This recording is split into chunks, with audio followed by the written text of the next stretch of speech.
ناظرین، اب یہ جو ججز کے حوالے سے جو میں بات کر رہا تھا، اب یہ بڑی ایک امپورٹنٹ ڈیولپمنٹ ہو گئی ہے، کیونکہ 26ویں ترمیم کے بعد جو ایشو کھڑا ہوا ہے جوڈیشری کا، وہ تھم نہیں رہا، اور کہیں نہ کہیں سے اس کی جو مختلف اس کے جو ایلیمنٹس ہیں وہ اپنے آپ کو مینیفیسٹ کر رہے ہیں، اور یہ گورنمنٹ کے لیے یہ ایشو بالکل ہے۔ کتنا ہے اس پہ ذرا بات کرتے ہیں۔ میں جوائن کر رہے ہیں جناب خرم دستگیر صاحب، پاکستان مسلم لیگ نون سے ان کا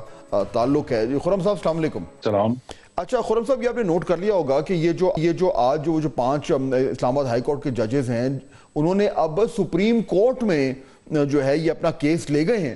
کہ اسلام آباد ہائی کورٹ کے جو چیف جسٹس ڈوگر صاحب بن رہے ہیں، ان کی سینیورٹی والا معاملہ، یہ ایشو تھم نہیں رہا، اور یہ ایشو ڈائریکٹلی کنیکٹڈ ہے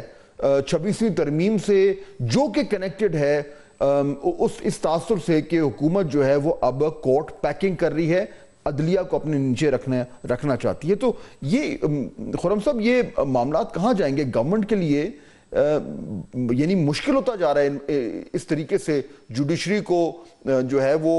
کنٹرول کرنا، جبکہ اس طرح کے جو 5 جج صاحبان ہیں جن کا میں ذکر کر رہا تھا، یہ ابھی بھی موجود ہیں اور یہ پیچھے ہٹنے کا ارادہ نہیں رکھتے۔ جی، لیکن ان کا جو پٹیشن کرنا ہے تو اس عمل کو ہم خوش آمدید کہیں گے، کیونکہ یہ صحیح طریقہ ہے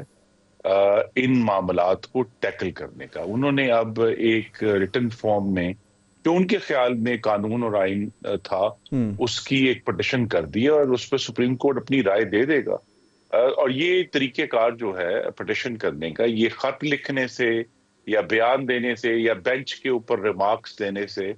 کئی زیادہ بہتر قانونی اور آئینی راستہ ہے۔ کیونکہ اب یہ معاملہ سپریم کورٹ میں آ ہی گیا ہے ان 5 جج صاحبان کی طرف سے، تو اس سے پہلے جو ہے وہ کوئی تعیناتی باقاعدہ طور پر نہیں ہونی چاہیے۔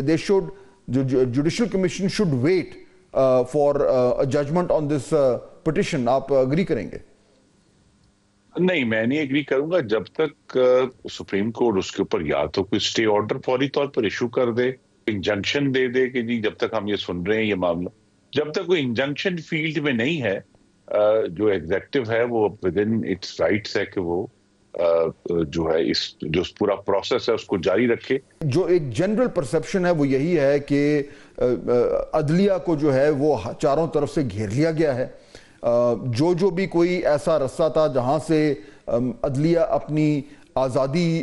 کو ڈسپلے کر سکتی تھی، اس کو بند کر دیا گیا ہے۔ آپ کے خیال میں یہ سسٹینیبل ہے؟ نہیں، میں اول تو اس آزادی کا جو پورا نیریٹو ہے میں اس سے اگری نہیں کرتا۔ میں جو کہ اس کا عینی شاہد ہوں جب 18ویں اور 19ویں ترمیم ہوئی، اور جس کے نتیجے میں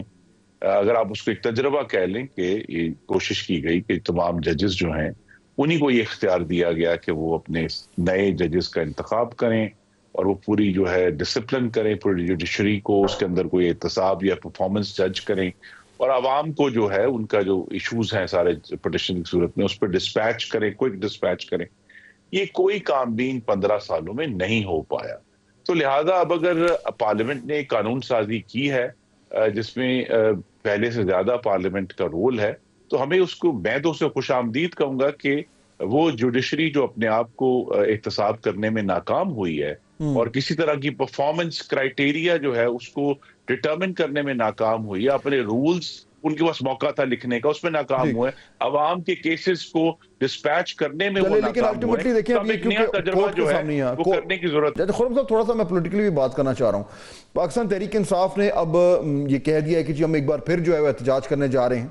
عید کے بعد، اور وہ اپنی تیاری کر رہے ہیں، اور اس بار جو تھوڑا سا ڈیفرنٹ چیز ہے وہ یہ کہہ رہے ہیں کہ جی ہم جو ہماری ایک گرینڈ الائنس ہے، ہم ان گرینڈ الائنس میں جتنی بھی جماعتیں ان سب کو ساتھ لیں گے، جس میں بائی دا وے مولانا فضل الرحمان صاحب بھی شامل ہیں، اور پھر ایک یعنی کہ ایک متحد قسم کا ایک محاذ بنا کر اور پھر یہ احتجاج کرنے جائیں گے۔ تو یہ گورنمنٹ کے لیے پولیٹیکلی اب معاملات تھوڑے سے مشکل ہوتے جا رہے ہیں اگر پاکستان تحریک انصاف نے اپنی یہ سولو فلائٹ چھوڑ دی تو۔ پہلی تو بات یہ کہ ہم اپنی کوشش جاری رکھیں گے کہ مولانا فضل الرحمان، ان کے ساتھ ہمارے بہت پرانے روابط ہیں ہماری لیڈرشپ کے، کہ وہ وفاقی حکومت کا حصہ بنے۔ ان کو پہلے بھی دعوت دے چکے ہیں، پھر دیں گے، لیکن اگر ایسا نہیں ہوتا بڑی سخت الفاظ میں خرم صاحب وہ کہتے ہیں الیکشن ہی ماننے کو تیار نہیں ہے، وہ تو کہتے ہیں الیکشن غلط ہوئے اور تازہ الیکشن ہونے چاہیے. تو جب انہوں نے یہ پوزیشن بنائی بھی ہے تو اس کے بعد تو کوئی امکان ہی نہیں ہے. حصہ بنتے ہیں تو ہم ویلکم کریں گے، کیونکہ اس کا مطلب یہ ہے کہ جو گرینڈ الائنس جو احتجاج کرے گی اس میں 26 نومبر کے برعکس جو ہے وہ ہم ایک امن دیکھیں گے. خرم دستگیر صاحب بہت شکریہ ہمیں جوائن کرنے کا.